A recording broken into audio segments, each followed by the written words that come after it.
There we go. I think we're ready to go. Good morning, everybody. Thank you for joining us today. Wonderful to be in Florida talking about international business and how to grow your sales and exports. Thank you so much for joining us. We have a lot of information in this webinar, so just while the last of you are logging on, why don't I just start with some introductions? So today we are really pleased. We've got Roger Colon is the program director for the Central Florida International Trade Office. He's here and is a devoted helper for Florida exporters. You can bring him an email and get lots of answers, lots of resources, and he's a terrific networker. So Roger is here going to be telling you a little bit about what the trade office offers for Florida exporters and Florida companies in the Central Florida area. Mindy is also here, although her camera's not working, but so we don't get to see the gorgeous Mindy. But Mindy Herzog is here, a senior international trade officer for Central Florida for the U.S. Commercial Service, and she's also the team leader for a whole sector. So she'll be telling us a little bit about as well, sort of that what U.S. Commercial Service can bring and how it can help, how the U.S. Commercial Service can help Florida companies. And we're really, really pleased to have Carlos. Carlos Monsalva is the VP of Sales and Business Development for ASG, which is a really fantastic Florida company based in Miami. And Carlos has lots of experience in developing sales and international sales in particular. So again, really pleased to have Carlos with us. And Carlos is going to really tell us a little bit about, from the company's perspective. What does he see about things? How is he using assets? How is he using international assets and online assets? How is he growing his business and his experience in there? So great. We've put together a little agenda and sort of divided the session up into sort of 5 big points. First, Mindy's going to talk a little bit about U.S. Commercial Service. Then I'm going to talk very briefly about what we're seeing on the online world. And then Carlos is going to talk about ASG, the Avionics Support Group. And then I'm going to take back the microphone and look in more detail about websites, about online marketing, and a couple of sort of tips perhaps about how that works and what it means to have international websites. What are they? How do they work? What are they really? And then Roger is going to talk a bit more again about the Central Florida International Trade Office, how you can reach them, what they do. And the support, the sort of helping hand that all companies should have. And you know what? There's 6 points, and it's not properly lined up my agenda. There are actually 6 points. The 6th point is I've got 3 twice for some reason. The last one is takeaways, next steps, and Q&A. So we do have time at the end for questions. We welcome your questions. We think it's great to have questions. We're really pleased that you're here. Then you've taken the time out of your day. You've all got busy days. You're running companies. We know you're busy. So sit back, relax. You will get a recording of this webinar. You can have the slide deck. But sit back, relax, take the time out of your day, and just ask all those questions that you've never had time to ask before. So, ask away. Put things in the chat box. We're happy to help and be here.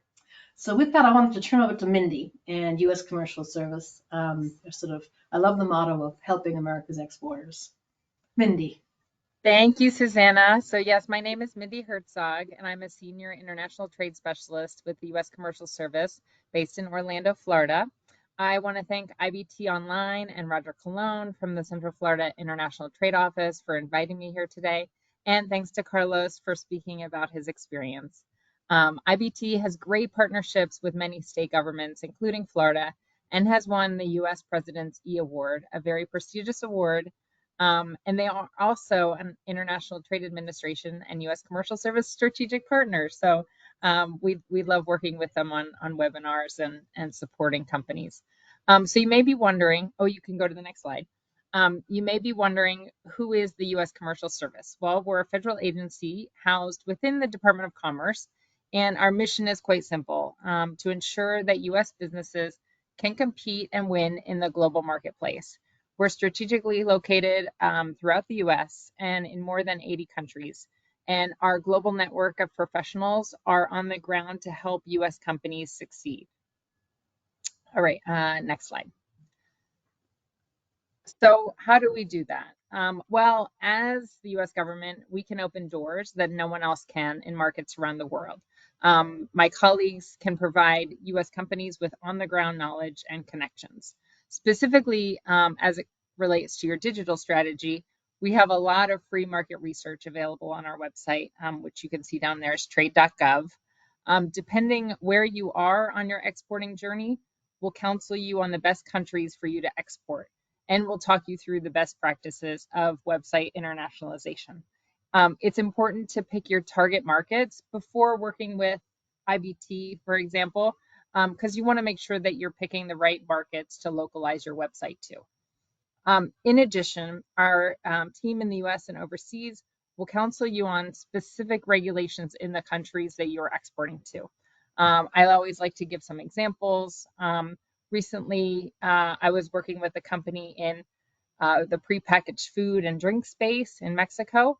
And just so you're aware, the general law in Mexico prohibits the use of cartoons, celebrities, athletes, or cute little pets on your labels or in your advertising. So this will affect your advertising on your website as well.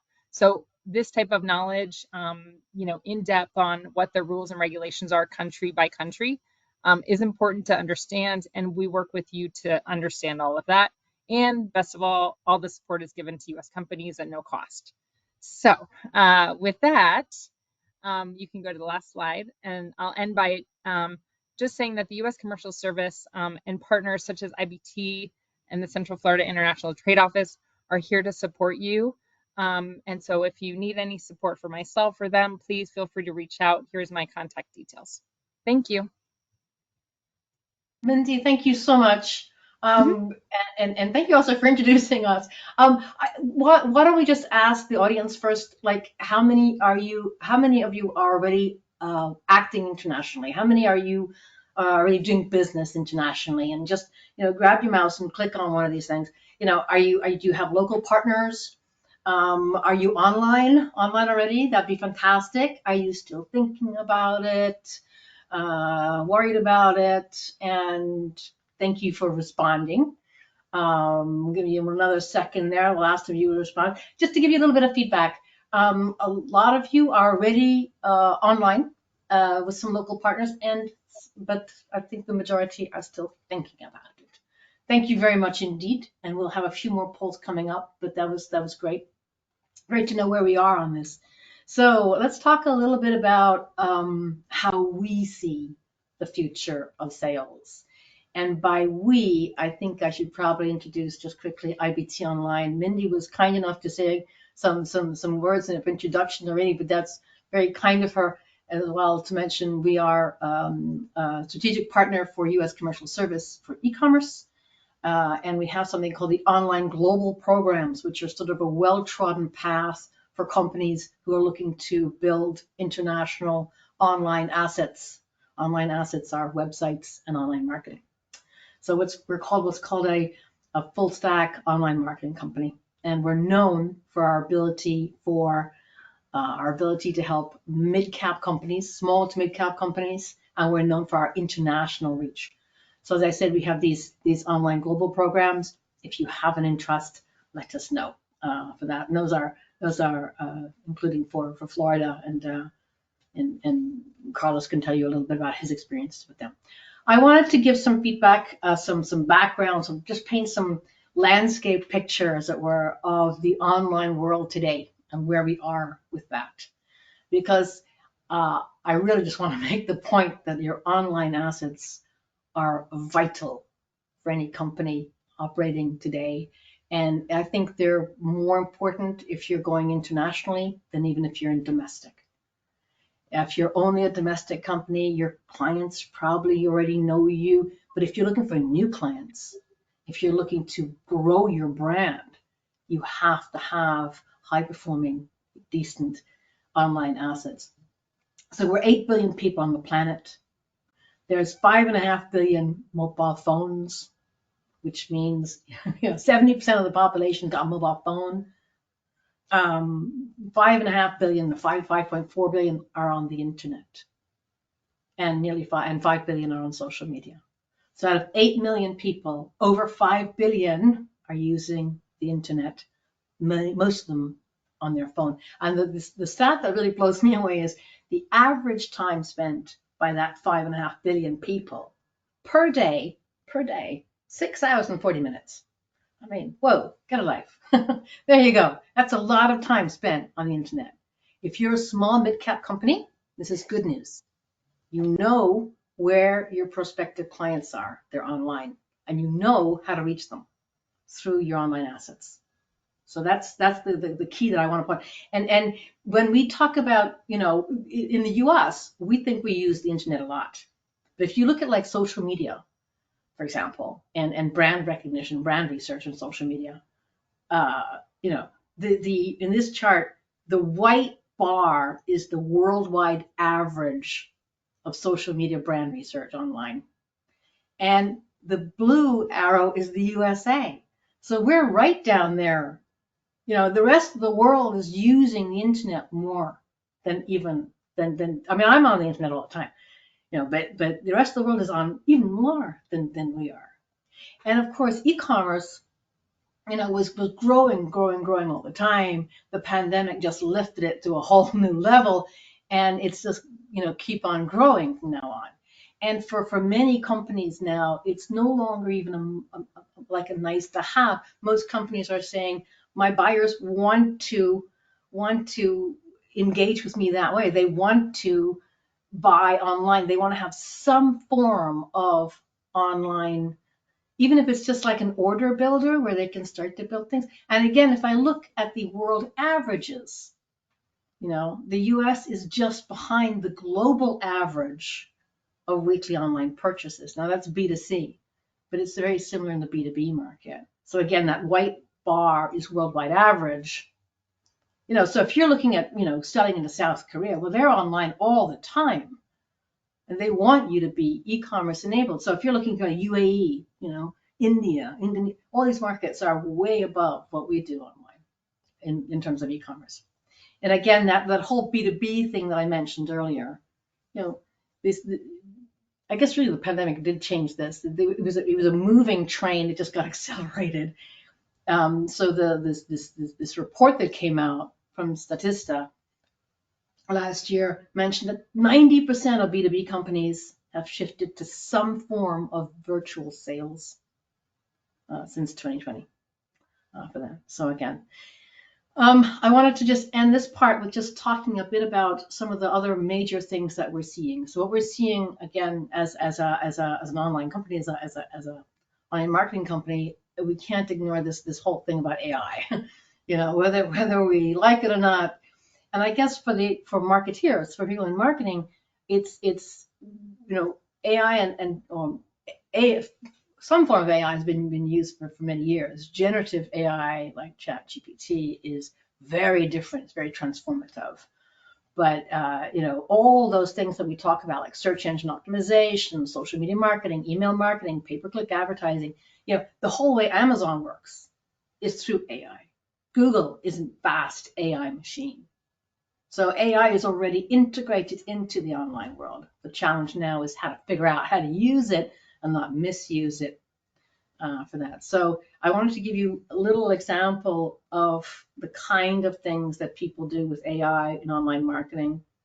So like if you're looking at what's called social listening, say, the example I wanted to say is, hey, here we're looking at our daily engagements, and we're around about 200. I've taken that from May till June. We're around about 200, bobbing around Meta. And then we're saying, well, how can we increase this?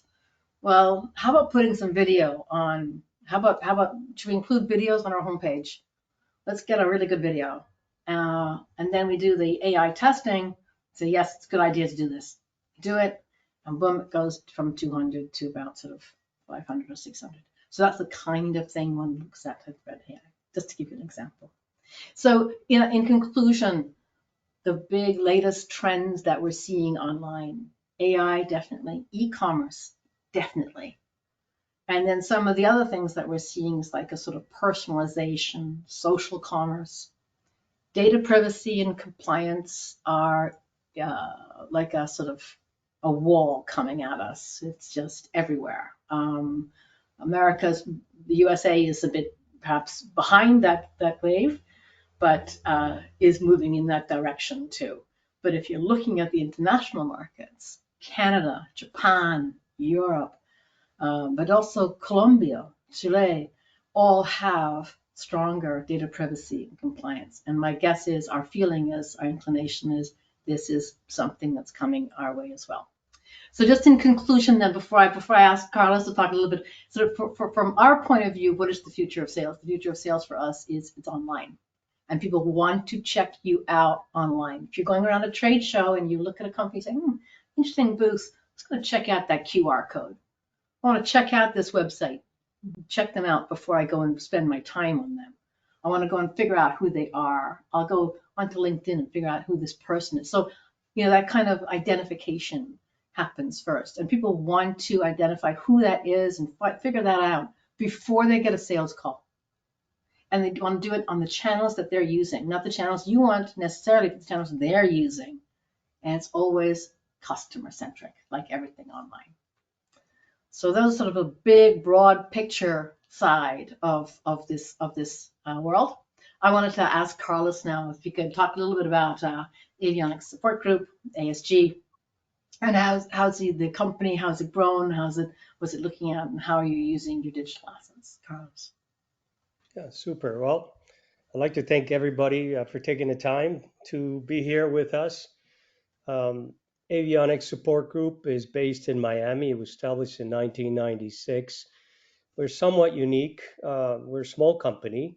We've got maybe 25 employees, quite a few engineers. They're upstairs in that building you're looking at. Downstairs, we do our manufacturing. We do have a DAR and a DER, which stands for Designated Airworthiness Representative and a Designated Engineering Representative. Those two gentlemen are in Indonesia today. They'll be back on Tuesday. We're a PMA FAA facility, which means parts manufacturing approval. So we build hardware equipment for the airlines. So our market is global, and we've got a pretty strong brand, and we do turnkey solutions and at a very competitive price. Next slide.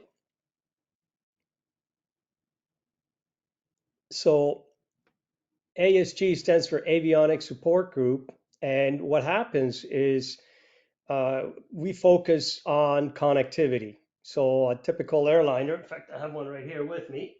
A typical airliner, um, basically in the flight deck, pilots nowadays carry an iPad, where they used to carry a flight bag full of maps.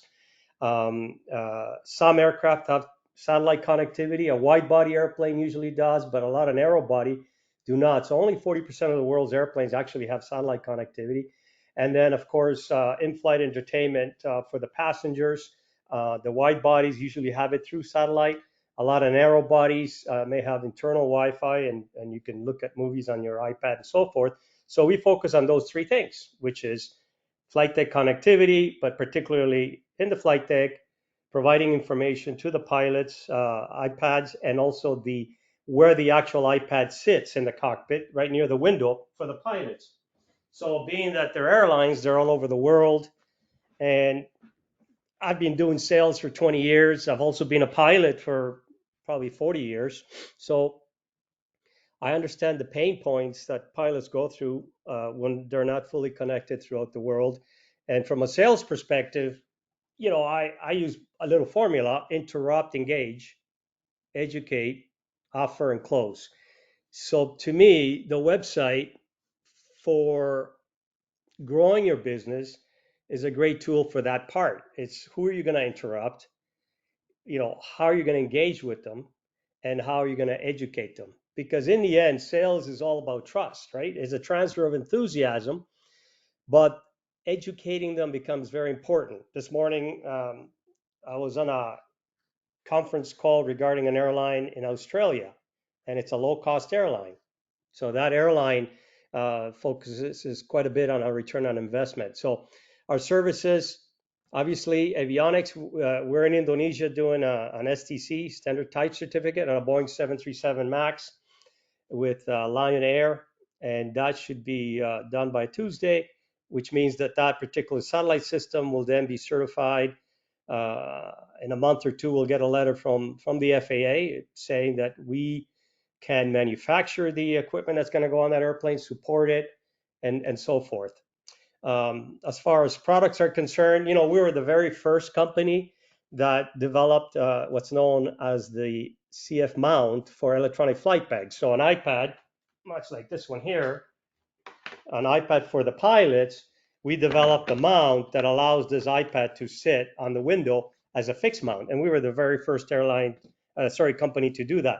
Now, our focus is now trying to help the airlines to be connected through all phases of flight. So no matter whether they're on the ground, over the oceans, over the polar north, over the deserts, we want those pilots to have full-time connectivity, hence why we work closely with our partners, satellite manufacturers, and so forth. And yeah, so that's basically it. Heading back to the return on investment, that's also a key point. So we use the website. IBT has been very good at taking our website and producing it in different languages. I think the next slide may have an example of that.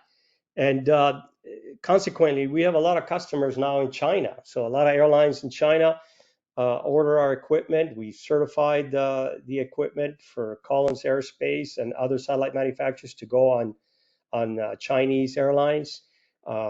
We do the same thing in the Middle East. I'm very focused right now on expanding in Southeast Asia. In fact, I just hired an individual full time. He'll be starting with us in the middle of October for the Southeast Asian market. They've got about 1,800 new aircraft on order. It's a large part of the globe, right? Middle class is growing. A lot of manufacturing might be moving to that area, away from China into that area and from other parts of the world, obviously due to lower labor costs. And then consequently, a lot of people that haven't flown in Southeast Asia are beginning to fly. So the growth rate, it's a very high growth rate, and we want to make sure we're there to support the airlines in that region. So it's a combination, but the website does become almost like flight dispatch at an airline. I call flight dispatch the heartbeat of the operation because, if you've all seen the kind of the NASA headquarters when they're launching a rocket to the moon, every airline has a flight dispatch center like that has to be able to monitor both the human and technical resources. So in the end, the website is used by our customers all over the world. So here we are, a small company, but we have global reach, and a large chunk of our revenue comes from that global reach. And I foresee that to continue increasing. And that's why we're putting our efforts into hiring a full-time person in Southeast Asia. You can't get away from having that one-to-one relationship, but for those first three steps, the interrupt, engage, and the educate phase, that's where I see the website as key. And then after that is all about building trust, right? And building our return on investment for the customer, making sure they understand the benefits and why is it that we're in business to make things better for them, right? That's really what it boils down to. So the benefits we provide need to be quantified, and then we help them to do that through ROI models that we developed internally, testimonials from other airlines, and then we're in the process of actually enhancing our website and doing more of that to help them and provide them with tools so they can make sales decisions with confidence. So I think that might be the last slide from my end, Suzanne. There might be one Yeah. more. No, I Yeah. think that's it. That's it Okay. from your side. Thank you so much, Carlos. Really interesting. Yeah, I wanted to ask everybody if do you want to learn more about international websites? If so, let us know. We can send you some some links where you can get more information, or if you have an, if we can point you in the right direction of if you have an interest in that, for international websites. And Carlos, one thing that really resonated a lot with what you were saying when you're talking is this whole notion of building trust, which is so essential for that buyer's journey to go from, awareness and evaluation to consideration, actual purchase. How do you get someone to move along that chain? And it's by building trust. And thank you very much for that poll. But for us, the online marketing and the websites, and particularly doing that international side, for us, a lot of that is about building trust for your buyer personas. So I wanted to talk a little bit about, first of all, what is a buyer persona? If you're not perhaps a marketeer, you might not know what a buyer persona is. A buyer persona is not a company, it's a person. A buyer persona is the person within your company that you might that you're trying to reach, that you're trying to engage with, and you're trying to nurture a relationship with. So you got to figure that out. And personally, I think the best way of figuring it out is get your sales team round a table and just say, who are you talking to these days? How are they? What are they like? Who are they? And I'll give you an example of a buyer persona, and I think it's a buyer persona that I'm intrigued by. It's a company. It's called Zipcar. I'm sure you all know it. And Zipcar actually lists their buyer persona in their mission statement, which I find quite interesting. So their mission statement is to help these urban dwelling, educated, techno-savvy customers who worry about the environment. It's part of their mission statement. That's their buyer persona. It's urban, educated, tech-savvy, environmentally conscious. And if you look at their online media, if you look at the pictures, for just a picture of their online media, you can tell that they have identified clearly their buyer persona, and they want that buyer persona to resonate. Say, yes, I identify with that. That is me. That sounds like me. How does that differ internationally? How is that? What happens on your international buyer persona? So where are they in that journey? And is your international buyer persona different from your U.S. buyer persona?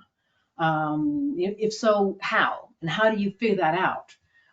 You want to identify with the person. Carlos was talking about Indonesia and Southeast Asia. How are they different from the sales guy that you have, your client in Florida, for example? There's a couple of questions you might want to ask yourselves here on this slide. But if you look at that image, the image is of L'Oreal, the hair care company, their USA hair care, and they think that their US buyer persona is something like that. It's female, is on the top floor of a building, she's in control, she's on the phone, she's on media, she's engaged with people, she's talking. But if we look, for example, at Mexico, L'Oreal Mexico is a little bit different.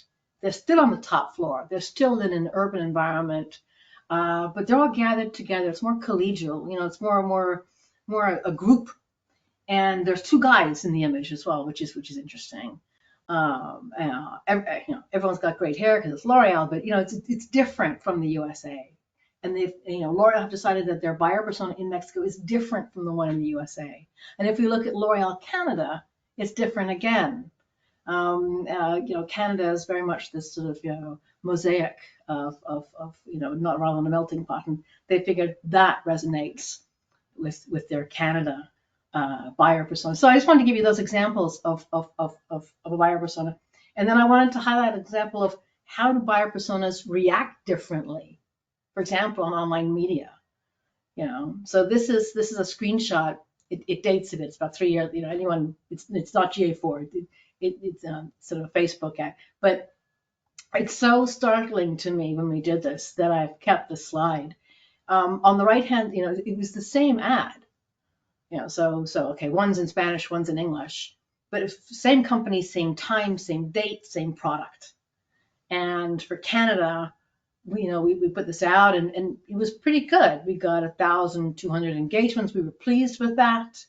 And then Mexico was just outstanding. This is for a chemical product, and we got over 20,000 engagements. People literally sending us in baby pictures and shares and likes and ohs and ahs. Very, very different engagement. Didn't mean that we had 20 times more sales, but the engagement level was very different. So that's sort of that's the definition of a buyer persona, how a buyer persona can be different in different markets, in different international markets, and how they can react in different ways. And then you got to figure that out. So, why can't you just, getting back to websites, why can't you just use your US website? You've got a Florida website, you spent money on it, look at ASG. Why do they have to have a Japanese website? Basically because websites are localized, so that someone in Japan, he's not gonna English is a second language. He's not gonna search for something in English in Japan. He's gonna search for it in Japanese. If I'm a German prospective buyer, I'm gonna search in German, and I'm gonna search on google.de, not google.com. It's a different Google. That's what this notion of localization for that. And there's a very silly example. Okay, here's a very silly example. If a colleague of mine, Celia, is in Massachusetts, and she has a dog, and she wanted to buy some squeakless dog toys, and came up with Amazon.com and Glad Dogs Nation and things like this, and the prices, and then some interesting discussions and forums on Reddit. That's interesting. And a colleague of mine in London also has a dog, and also wanted squeakless dog toys, but came up, so same Google, same words, same language, different results, because Google knows where those people are sitting. Google knows what's relevant for that person, relevant for that buyer persona. So if you're in Florida trying to sell something outside, trying to sell something in Mexico or Canada, let alone Japan, you need to think, how is your buyer persona finding you? They're not finding you through your US website. If they are, that's the lucky few. If you're finding a few people coming in from other markets, just think what would happen if you had the real good assets there. So, when you look at that, okay, look at keywords, keyword optimization. That's a classic one that people always look at. If you're doing Google ads, so you're paying Google, you're in the athletic business, let's say, and you sell sneakers, and you're paying Google to every time someone says sneakers, buy me good sneakers, you want to be paid up there. So you're paying Google money to get you first in line, but you're aiming for Canada. Well, then you're giving Google a lot of money for nothing, for very little, because about something like 2/3 of people in Canada don't use the word sneakers, they use runners. So same search engine, Google, same language, English, different keywords, therefore different approaches to your online marketing side as well, different ways of doing things. On this next slide, I wanted to point out, don't worry, I will not tell you, I will not go through this slide in detail. This slide is deliberately a mess, just to show you what a URL can possibly be. What is in a URL? URL is your domain name, ASG.inc, for example, ASGinc.net, for example, or americacompany.com, for example. And what kind of URL you choose for different markets is really important. So that's one of the key things that Google looks at. And so you have your different buyer personas, the different platforms they work on, the different ways they react to the internet, different keywords, different URLs. A lot goes in to making a website or online marketing perform in different markets. And the key, though, is always being respectful of your local buyer persona. So thinking of when you think about going international, think in fact about going local. So on this slide, I've listed the sort of 10 big criteria used to create an embedded website, a website that is proper and functions well in a local market, an international website. One of those 10 criteria is language, is the translation. That's what you see. Oh, it's in different language. But that's that's the icing on the cake. What happens is a lot more than that behind the scenes. It's those domain names, those URLs. It's where it's hosted, what CMS it's on, all those kind of things that will happen in the website. So please don't think of just a translator. The translator doesn't do a lot for that. And if you're on e-commerce, remember those discussions we had about e-commerce and how important that is, then it's really, really important to make sure your websites and your website assets, your online assets are working really hard, because that gets very difficult, to get to Carlos's point about trust and how you build trust over time. The first 2 seconds of someone landing on a website, they're going to say, do I trust these guys? Or is this a scam? Are they going to hack my computer now? So, getting someone to actually click, put it in a basket, and pay for it demands a lot of trust. And anything wrong in your website, anything that's a little bit off, is going to destroy that trust immediately. So again, being very respectful of your buyer persona in each case for that. Right. I wanted also Roger, tell us a little bit about Central Florida International Trade Office, please, and how you're seeing your Florida companies at the moment. Well, thank you, Susanna, and I'd like to thank everyone in this meeting as well, to Carlos for his presentation on his avionics company, and also to Mindy for the insightful information, and especially the key part where she said you got to know your target market before you start internationalizing or localizing your website. And our office, if we can go into the next slide, is the Central Florida International Trade Office. We are, for those of you that are from Central Florida, we are your international trade office.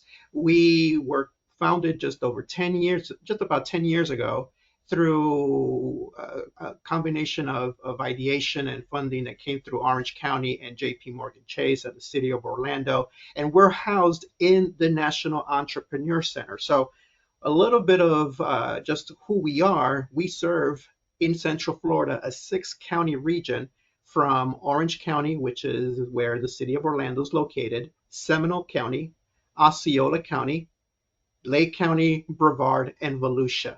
And on the next slide, if we would move to that, some of what next slide, please. Thank you. So a little bit of what we do is introduce webinars, educational symposiums such as the one that we're looking at, so that we're able to help companies, Central Florida companies, export overseas, to be able for them to take their product or service internationally. And we do it through these 4 key areas. We do it through education, such as what we're doing right now. So for many of us, we would think, well, I have a website. I should have access globally, all around the world. I have a .com. And wow, how enlightening it was from Susanna when she explained that just because you have that .com doesn't mean that Google search engines are actually putting you in front of global customers. And that was just the tip of the iceberg. So this is part of what we're trying to do. And the part where we're talking about identifying those target markets, next month in September, we're having a hybrid event specifically on target markets and leveraging our federal tax dollars that has a wealth of information online from the U.S. Census Bureau, the Department of Commerce, on how that information can help you identify those target markets. We help you with lead generation in identifying potential customers, but we also help you connect. We help you connect such as to the resources, companies that are recognized by our government as a leading exporter, a company that has received the E Award for 2 consecutive years and is a strategic partner of the International Trade Administration, such as what IBT is. And we also connect you to federal resources such as the U.S. Commercial Service, as we have here in the meeting Mindy, but also other entities at the state level, whether that be Select Florida or your local economic development office. And we also work in trade development with inbound and outbound trade missions. The next slide, please, Susanna. So for all of you that are very interested, and hopefully you are with what you're hearing today, this is part of your journey in us helping you get export ready. Many of you are also export ready, but are now at the stage of that localization of your digital assets, at the same time identifying those target markets. Feel free to reach out to me if you're not currently working with our office. And if you are, we'll be following up with you after this event. Again, thank you, Susanna, for this opportunity. And here's my contact information for everyone. Roger, thank you so much. Fantastic. We wanted to sort of round up, and as I said, we do have some time for Q&A as well.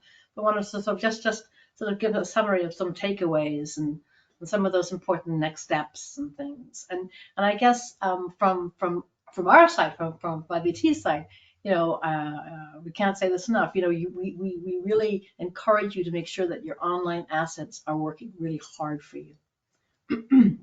Excuse me. Those numbers I gave in the very beginning about sort of like 5 billion of us online all the time, for nearly 7 hours a day.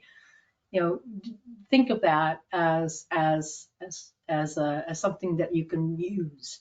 Think of that as then saying, right, in that case, how would my online assets really help me in terms of my sales? And what we encourage our clients to do is we'll say, take your website into your sales and marketing meeting, bring it in. So if you've got a new product launch, make sure it's on your website, make sure it's on your LinkedIn profiles, make sure it's on your social media accounts. If you're going to a trade show, add a banner, say here's a booth number, put it on your website. People tend to build their websites, costs a lot, build it, put it out there, and leave it. And really, we're asking you, or encouraging you, not to do that. Bring it into your sales and marketing meeting. And each time there's something new, like, we're going to a trade mission, or we're going to reach out to Roger or to Mindy at U.S. Commercial Service and figure out something. And why not join that? Join groups on LinkedIn, join the social media crowds on those forums, and those discussion points, and add things also to your website and to your online assets. Make sure they're working hard for you, because that is where your prospective buyers will check you out mostly. Excuse me. I wanted also to just reiterate some of those latest trends. These are trends that we're seeing on the online world that I think it's important to be aware of. I'll give you an example. If your website is not, it doesn't have that's limited, sort of a special code in there to have a securitization in terms of encryption, so it isn't secure. That's fine if you're in the US. If a European stumbles on it, your website appears with a great big yellow warning sign next to it on top of the URL. It says, warning, unsafe. Who wants that next to their brand? Who wants that next to your, hey, this is my company, unsafe. Whoa, not good.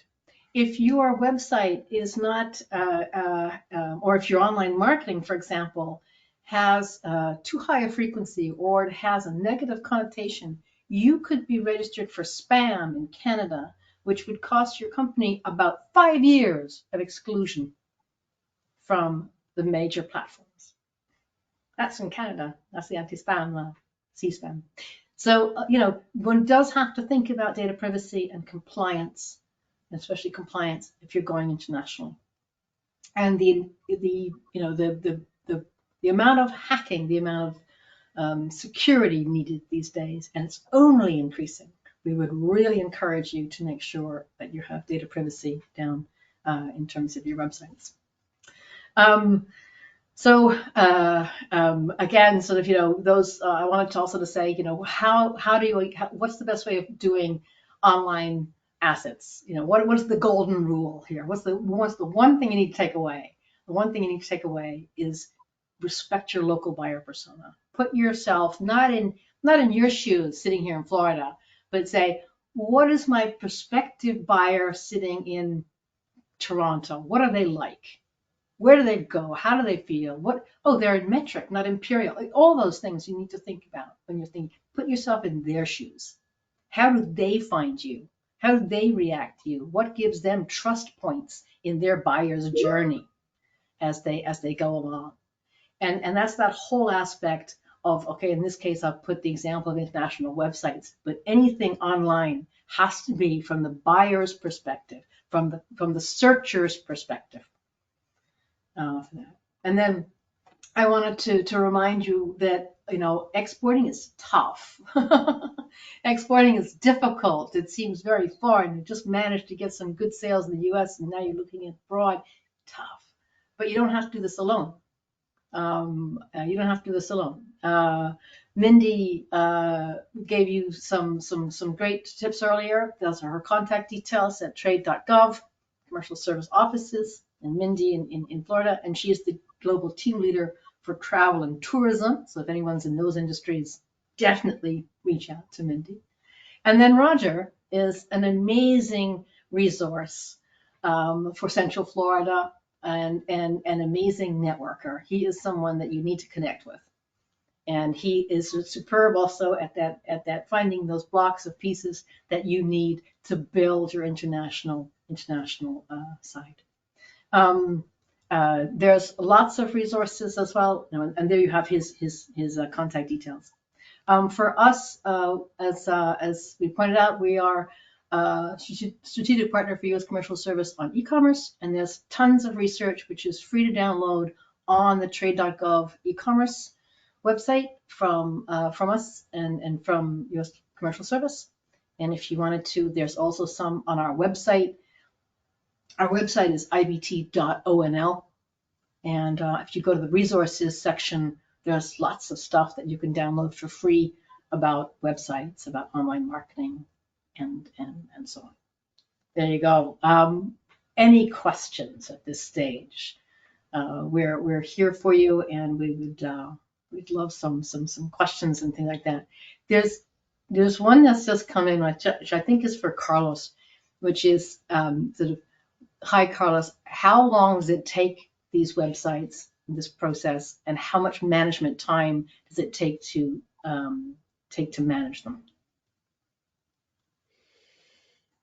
That's a good question. I guess there's two questions there. How long does it take as far as the process is concerned? Well, it really depends. Again, you have to go back to your target market. You have to look at the tools you want to use to educate that target market. I'll give you an example. In February this year, I hired a company to produce a video for us. My big goal was that I was spending a lot of time educating airlines on their return on investment, when I know that to run an airliner, on average, costs $75 a minute. So when an airplane sits on the ground, it's on average $75 a minute if it's not in the air doing what it's supposed to be doing because of delays, whether it's under their control or not, and so forth. So if you go to our website and click on videos, you'll see that first video, and that's a brand new video. It's only a few months old. So I wrote the storyline for that, worked with the video company to produce that video, but that's helping me save time as far as why use us, what is it that we do, how do we make things better for the airline. That video took me probably a good month, developing, and 2-3 times a week I spent time communicating with the company in Ireland that specializes in those videos. Right now, our website is going through a refresh. Suzanne's been doing that at IBT. I have to go through it today, actually this week, go through it and then come back to Suzanne and her team to see what tweaks we need to do to that. Now, I try and use a few people within our company to get feedback also, because obviously everybody has different perceptions, right? Now, a lot of times people think of what, why, where, and how, and that's usually what I think about when I'm trying to write a paper for somebody. But in the end, my big thing for us is why. So we were lacking that. And finally, we are in business really to empower pilots and airlines with connectivity. That's really why we're in business. That's really what we're doing. So how long does it take? Well, maybe Susanna has a better answer as far as how long it takes to develop the actual website. As far as brainstorming and understanding why is it that you're in business, is like Susanna said, you got to put yourself in your customer's shoes and think a little bit more like them and say, well, what is it that they're going to get from you? What's the ultimate benefit? Where's the return on investment on that benefit? And then I think working that way, it kind of clarifies things for you, and you can map it out. And you could start in phases. Like, you don't have to do a huge complicated thing. If you're just starting out, you could keep it simple. But then at the same time, if you are going to go international, like we are, I mean, again, China, Southeast Asia is a big focus for us now. So of course, our Japanese website, our Chinese website, and now moving into Indonesia. We've been around 20 years. I joined ASG just literally about a year and a half ago. I've consulted with them on and off over the years, being that I am a pilot. I met them in Miami when I moved to Miami back in 2003. But really, I've been with them full time for the last 18 months. And in that time, I myself had to turn my hat on from my kind of a little bit old fashioned thinking to the power of social media, Facebook, LinkedIn, Google, X or Twitter and all that. But that's me personally. I try to be more of a conservative. I don't need the world to know what I'm doing. But then I realized, no, for ASG, for the company, we need to be in social media. So that's what we're doing now. We're working more and more with social media. We take lots of pictures when we do go to trade conference and so forth.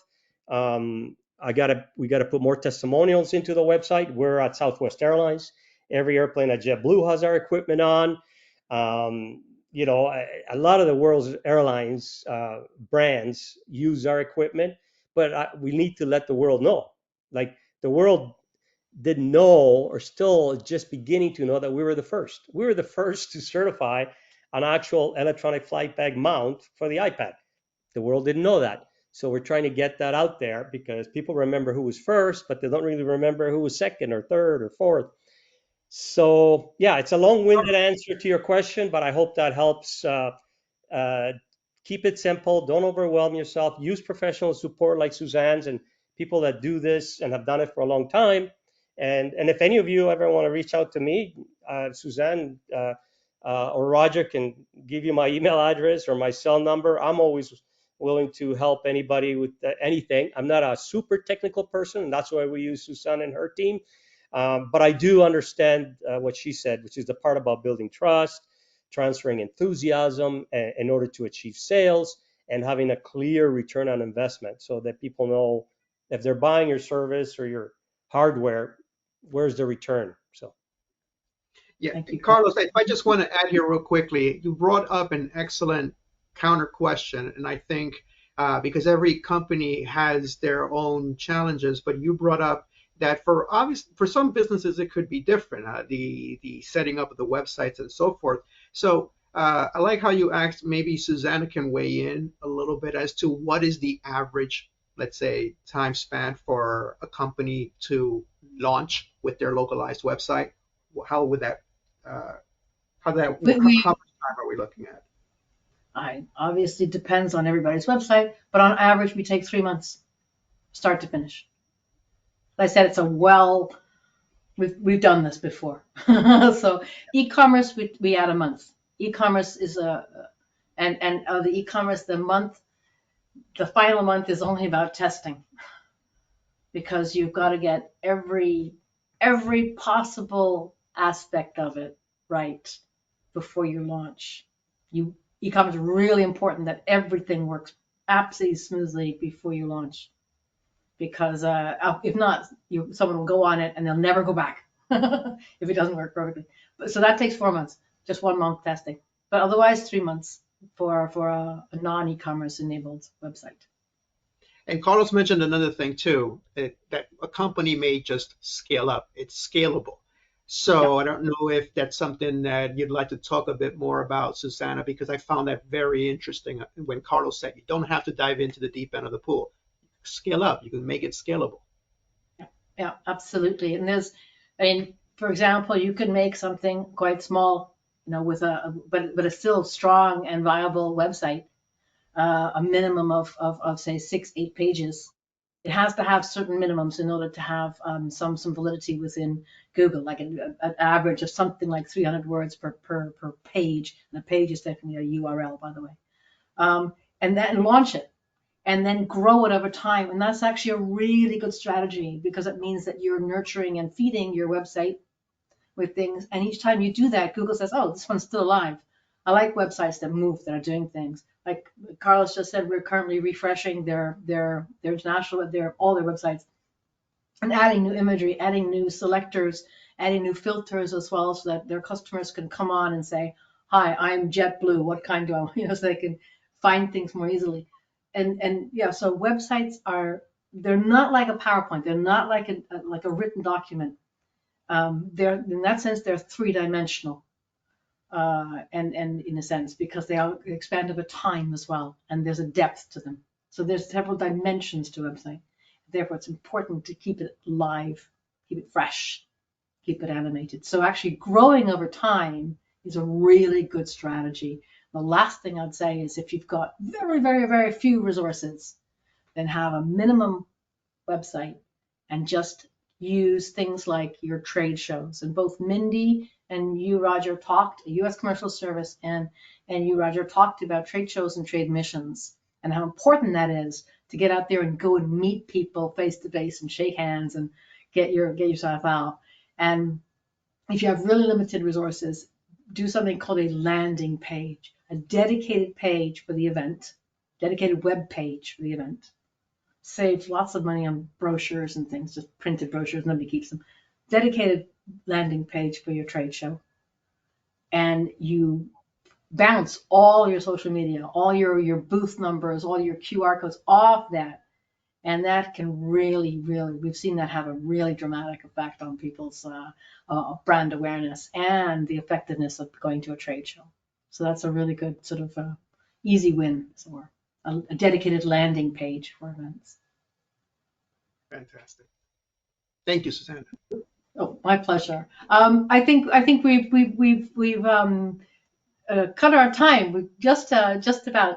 I wanted to give a big shout out to Mindy and to Roger, and especially just an appreciation. They really work hard for their Florida companies and helping their Florida companies. So reach out to them. They're a tremendous resource, and get in touch. Connect with them on LinkedIn, send them an email, give them a call, and they can really, really help your companies define which markets to go to, how to connect with people, which trade shows to go. They're really fantastic resources, and Florida companies are very lucky. They have resources like this, and life is not easy. Exporting is tough. Use resources when you can. And then Carlos, thank you so much. Really appreciate the time, the insights, and what a great company, and so fantastic. And I'm excited also to show you the refreshed websites coming up, and get those live for you next week or so. And then to all of you exporters out there, thank you very much. We will definitely. If a business, there's one last question from Peter. If a business has an existing hosting service, can IBT use that website host? Sure. We work with other companies all the time, of course. Yes, Peter, we can. But all of you exporters, thank you all so much for joining and taking the time out. We know your time is precious. We hope we brought some value to it. As I said, you have our details, you have a recording, and if anyone wants the slide deck, I don't know if you get the slide deck as well as the recording, but anyway, if you want the slide deck, let me know. Thank you all so much. Happy exporting. See you at the next event in person, I hope. Thank you, Roger. Take care. Thank you. Thanks, Carlos. Thanks, Mindy. Yeah, thank you. Thank you. Thank you. Bye-bye.